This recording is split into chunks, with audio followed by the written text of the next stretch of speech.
Welcome to my channel classes by Sunita ma'am. सभी बच्चों का हिंदी की क्लास में स्वागत है। बच्चों, पिछली वीडियो में हमने जो विभक्ति पढ़ी थी, द्वितीय विभक्ति, तृतीय विभक्ति और चतुर्थी विभक्ति, इन विभक्तियों को अच्छी तरह से हमने जान लिया था और ये भी जाना था कि बोर्ड परीक्षा में किस प्रकार से प्रश्न आता है और किस प्रकार से आपको करना है और किस प्रकार से आप पहचानेंगे कि इसका संबंधित नियम क्या है और इसका सूत्र क्या है। तो जिन बच्चों ने वो वीडियो देखी हैं वो देखिए, ये जो 3 वाक्य लिखे हुए हैं उसमें आप पहचान लेंगे। जैसे कि इसमें पूछा जा रहा है कि रेखांकित पदों में किसी एक विभक्ति में प्रयुक्त विभक्ति तथा उससे संबंधित नियम का उल्लेख कीजिए। बच्चों, इस तरह से प्रश्न आता है। पिछली वीडियो में ही बताया था कि इस तरह से एक प्रश्न आएगा कि रेखांकित पदों में से किसी एक पद में प्रयुक्त विभक्ति तथा उससे संबंधित नियम का उल्लेख करिए। अब यहाँ पर 3 वाक्य दिए हुए हैं। अगर आपने पिछली वीडियो को देखा है तो आप अच्छी तरह से इसका प्रश्न का उत्तर दे देंगे कि मंजरी विद्यालम प्रति याति। कि इसमें आपसे पूछा जा रहा है कि इसमें बताइए कि जो रेखांकित शब्द है विद्यालम, इसमें कौन सी विभक्ति लगी है और किस नियम से लगी है। तो आपने अगर विभक्ति को अच्छी तरह से देखा है, उन वीडियो को अच्छी तरह से समझा है, तो आप जवाब दे देंगे कि अभितः परितः समया निक्साहा प्रतियोगेपि सूत्र के अनुसार प्रति के योग से विद्यालम में द्वितीय विभक्ति लगी है। इस प्रकार से आपको परीक्षा में लिखना है। और अब है दूसरा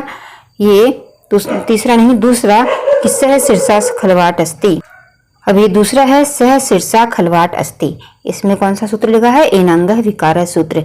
एनांग विकार सूत्र के अनुसार जिस अंग में विकार होता है उसमें तृतीय विभक्ति लगाते हैं। तो सह शीर्षा खलवाट अस्ति, वह शीर्षे गंजा है, इसलिए शीर्षा में तृतीय विभक्ति लगी है। ये भी आप कर लेंगे। अब आता है बच्चों तीसरा इसमें पूछ रहा है कि सा कुपात जलम आनयति, वह कुएं से जल लाती है, इसका मतलब है। लेकिन जो है रेखांकित शब्द है वो है कुपात। अब कुपात में कौन सी विभक्ति लगी है और क्यों लगी है, यही हम इस वीडियो में आज समझेंगे। हम इस वीडियो में पंचमी विभक्ति भी समझेंगे, षष्ठी भी समझेंगे और सप्तमी भी समझेंगे।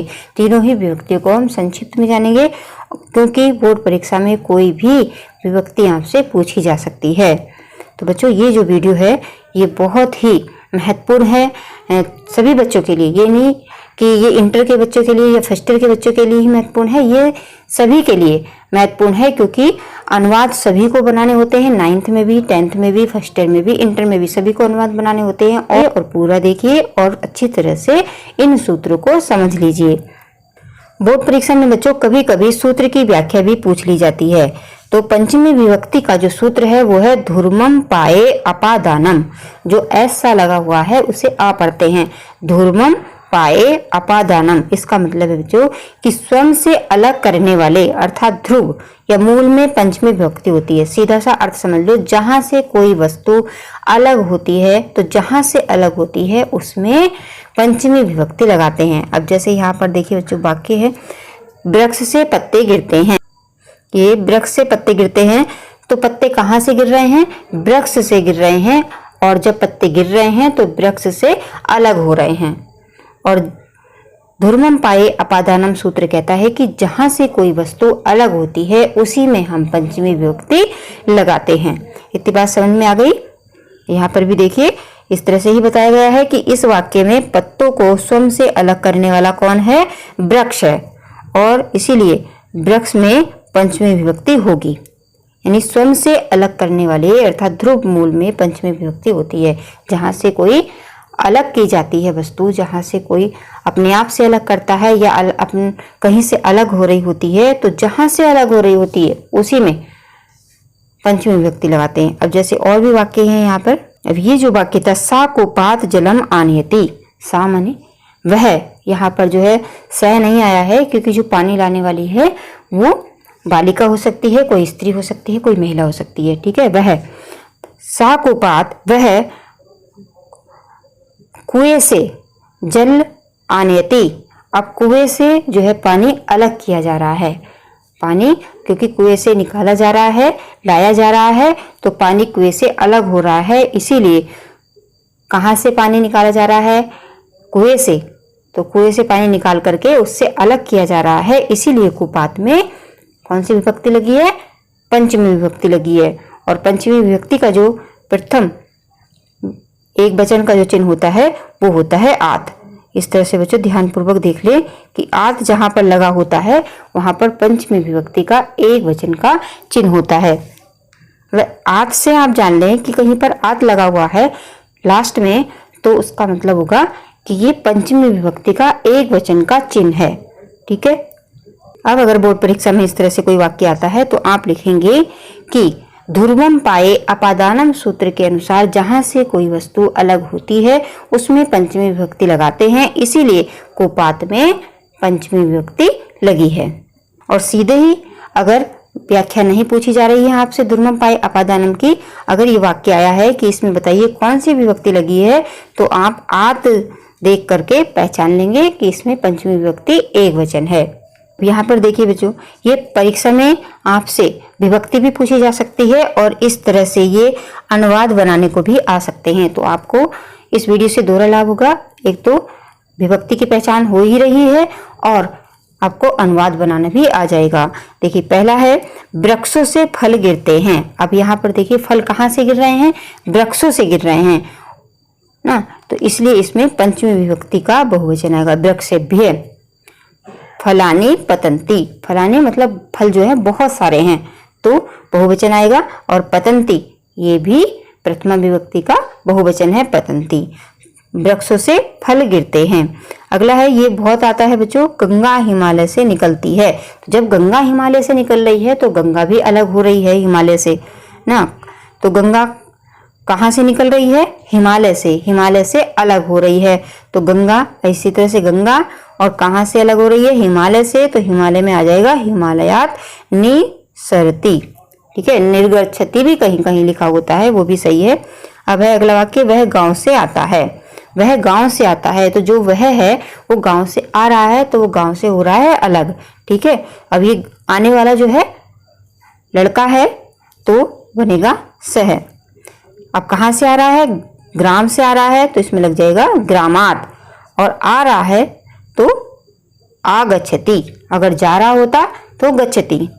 ठीक है। इसी तरह से राम कुएं से पानी लाता है। अब वो भी राम जो है वो कुएं से पानी ला रहा है, यानी पानी कुएं से हो गया अलग। ठीक है। इसीलिए राम में प्रथमा विभक्ति लगेगी, राम, और इसमें आगे देखिए कुपात जलम आनयति। और यहाँ पर कोई नाम भी आ सकता है, उसमें वाक्य जो अभी दिखाया था पेपर में उसमें सा लिखा हुआ है। ठीक है। अब आपको समझ में आ गया होगा कि जहां से कोई भी वस्तु अलग होती है उसमें पंचमी विभक्ति लगाते हैं, और पंचमी विभक्ति का जो चिन्ह होता है वो कैसे पहचानते हैं, उसमें आत लगा होता है। जहां भी आत लगा हो देखिए बच्चों, उसमें आप पहचान लेंगे कि इसमें पंचमी विभक्ति लगी है।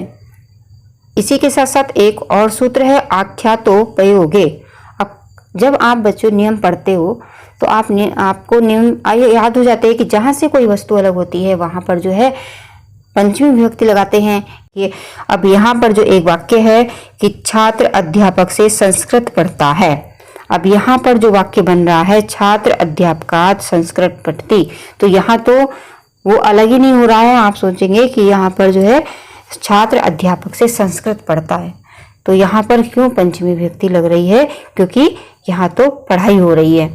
ठीक है, अलग नहीं हो रही। लेकिन बच्चों ये जो आख्यातो प्रयोगे सूत्र है ये कहता है कि नियम पूर्वक विद्या ग्रहण करने में जिससे विद्या ग्रहण की जाती है, यानी जिससे विद्या ग्रहण की जाती है उसमें भी पंचमी विभक्ति होती है। इतना याद रखिए, जिससे विद्या ग्रहण की जाती है उसमें भी पंचमी विभक्ति लगती है। तो छात्र किससे संस्कृत पढ़ रहा है, अध्यापक से, इसीलिए जो है अध्यापक में अध्यापकात यानी पंचमी विभक्ति लगी है।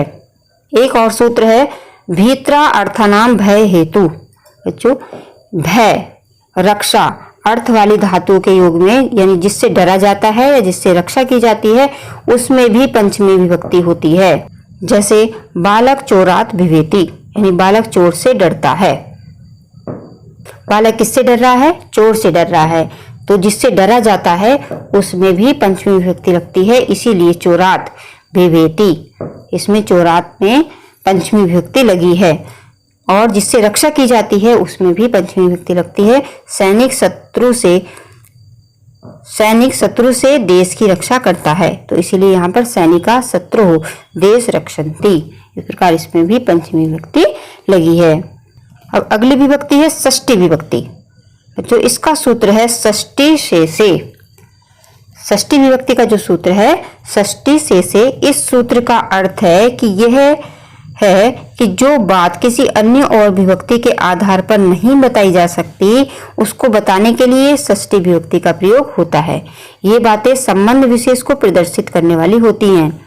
जैसे जहां स्वामी तथा सेवक, जन्य तथा जनक, कार्य तथा कारण इत्यादि के मध्य में कोई संबंध दिखाया जाता है वहां पर षष्ठी विभक्ति होती है। सीधा सा अर्थ यह है कि जहां पर का, के, की, हमारा, हमारा, हमारी ये शब्द आते हैं तो वहां पर षष्ठी विभक्ति होती है। समझिए बच्चों कि जहां पर का आ रहा है, की आ रहा है या के आ रहा है, ये राम का घर है, ये श्याम की पुस्तक है, ये मोहन की बहन है, ये उसके पिता हैं, ये उसकी माता है और ये उसकी बहन है, इस तरह से जो शब्द आते हैं वहां पर षष्ठी विभक्ति लगती है। ये हमारा घर है, ये हमारा देश है, जहां पर संबंध होता है किसी का। ठीक है, जैसे देखिए वाक्य है राजू रामपाल सिंह का पुत्र है, दोनों के बीच में संबंध हो गया है ना। तो राजू इसी तरह से लिखा जाएगा और रामपाल सिंहस्य किसका पुत्र है? रामपाल सिंहस्य पुत्र अस्ति। तो यहाँ पर षष्ठी विभक्ति एक वचन लगा है। राजू रामपाल सिंह का पुत्र है, जहां पर का है, का षष्ठी विभक्ति का एक वचन का जो चिन्ह होता है क्या होता है, ये पहले बताया था अस्य। ठीक है, ये षष्ठी विभक्ति का एक वचन का चिन्ह है। अब यहाँ पर आप देख रहे हैं सिंहस्य लिखा हुआ है, यह ये श्याम की पुस्तक है। तो देखिए इदम श्यामस्य पुस्तकम अस्ति। ठीक है, यहाँ पर भी देखिए, जहां पर भी आप ये चिन्ह देखें आप पता कर ले कि षष्ठी विभक्ति का एक वचन है। इसी तरह से भारत हमारा राष्ट्र है, तो यह भारत अस्माकम राष्ट्र अस्ति। अस्माकम हमारे की संस्कृत होती है बच्चों अस्माकम। अगला सूत्र है यतस्त निर्धारणम। ये इसका अर्थ है कि समूह में किसी एक की विशिष्टता प्रदर्शित करने के लिए उसे समूह से पृथक किया जाए तो समूहवाचक शब्द में षष्ठी अथवा सप्तमी विभक्ति होती है। यानी अगर किसी को विशेष बताया जाए, समूह में किसी को विशेष बताया जाए या पृथक किया जाए, अलग किया जाए, जैसे कोई समूह है उसमें किसी को अलग विशेष बताया जा रहा है तो उसमें षष्ठी अथवा सप्तमी विभक्ति लगाई जाती है। किस सूत्र के अनुसार? यतस्त निर्धारणम के। जैसे देखिए मनुष्याणाम क्षत्रिय सूरतम। अब यहाँ पर जो है मनुष्य नाम यानी षष्ठी विभक्ति का बहुवचन लगा है मनुष्य नाम। ठीक है, और यहाँ पर ये वाक्य इस प्रकार भी लग सकता है, सप्तमी विभक्ति का बहुवचन लगाया है मनुष्येषु क्षत्रिय सूरतम। दोनों ही वाक्य सही होंगे, षष्ठी विभक्ति भी लग सकती है और सप्तमी भी लगती है, क्योंकि इसमें मनुष्य नाम क्षत्रिय सूरतम विशेष बताया जा रहा है, समूह से अलग किया जा रहा है, श्रेष्ठ बताया जा रहा है। ठीक है, तो षष्ठी विभक्ति भी लग जाएगी। षष्ठी विभक्ति में ये मनुष्य नाम और ये मनुष्येषु। ठीक है, इसमें है मनुष्यों में क्षत्रिय सबसे वीर होता है। तो इसका वाक्य जो है दोनों तरह से बन सकता है कि मनुष्य नाम क्षत्रिय सूरतम या मनुष्येषु क्षत्रिय सूरतम। अब है कि कवियों में कालिदास श्रेष्ठ हैं। अब यहाँ पर श्रेष्ठ जिसको बताया जाता है, विशेष बताया जा रहा है, कवि जो है कवियों के समूह में एक कालिदास को एक विशेष बताया जा रहा है, श्रेष्ठ बताया जा रहा है। तो इसीलिए कवियों में, अब ये में आया, वैसे तो जैसे हम पढ़ते हैं कि जो जहाँ पर में आता है में पेपर, तो उसमें हम सप्तमी विभक्ति भी लगाते हैं, लेकिन जब किसी को श्रेष्ठ बताया जाता है तो उसमें हम षष्ठी विभक्ति भी लगाते हैं। तो कवि हैं बहुत सारे, इसलिए षष्ठी विभक्ति का बहुवचन लगेगा। कवि नाम कालिदास श्रेष्ठ है अस्ति। लेकिन यहाँ पर ये वाक्य इस तरह से भी बन सकता है, कविषु कालिदास श्रेष्ठ है अस्ति। ठीक है, अगर सु लगा है तो सप्तमी विभक्ति पहचान लेंगे, अगर आम लगा है या अस्य लगा है तो इससे हम षष्ठी विभक्ति एक वचन जान लेंगे, और अगर आम लगा है तो षष्ठी विभक्ति बहुवचन पहचान लेंगे, सु लगा है तो सप्तमी विभक्ति का बहुवचन जान लेंगे। इसी तरह से देखिए दूसरा वाक्य, नदियों में गंगा पवित्र है, तो नदी नाम गंगा पवित्रमा अस्ति। क्योंकि में आया है तो सप्तमी विभक्ति आनी चाहिए थी, जैसे यहाँ पर आई है नदीसु गंगा पवित्रतमा अस्ति। लेकिन वाक्य यही है सप्तमी विभक्ति, क्योंकि में जिसमें आता है वो सप्तमी विभक्ति लगाते हैं वहां पर। लेकिन यतस्त निर्धारण सूत्र कहता है कि जब समूह में किसी को श्रेष्ठ बताया जाए तो वहां पर षष्ठी विभक्ति लगाते हैं, इसीलिए नदियों में श्रेष्ठ बताया जा रहा है गंगा को, इसीलिए यहाँ पर लगा है नदी नाम। इसी तरह से बालकों में गोविंद श्रेष्ठ है, बालकों में गोविंद श्रेष्ठ है, तो इसलिए बनेगा बालकेषु गोविंद श्रेष्ठा। और ये वाक्य इस प्रकार से भी बन जाएगा, बाल का नाम गोविंद श्रेष्ठ अस्ति। इस तरह से बच्चों देखिए, ये वाला जो प्रश्न है ये बोर्ड परीक्षा में आया हुआ है। यहाँ पर लिखा है पुस्तकेषु गीता श्रेष्ठा। बोर्ड परीक्षा में तो आपसे विभक्ति ही पूछी जा सकती है कि इसमें कौन सी विभक्ति लगी है। तो आप देखिए, सु अगर जिसमें लगा होता है वो सप्तमी विभक्ति का बहुवचन है, तो आप इसमें बताएंगे श्रेष्ठ, श्रेष्ठ होने के कारण इसमें सप्तमी विभक्ति का बहुवचन लगा है। और वैसे तो जो परीक्षा में आपसे पूछा जाएगा सिर्फ विभक्ति ही पूछी जाएगी कि इसमें कौन सी विभक्ति लगी है, तो आप सु देख करके पहचान लेंगे कि इसमें सप्तमी विभक्ति लगी है, सप्तमी विभक्ति बहुवचन लगी है।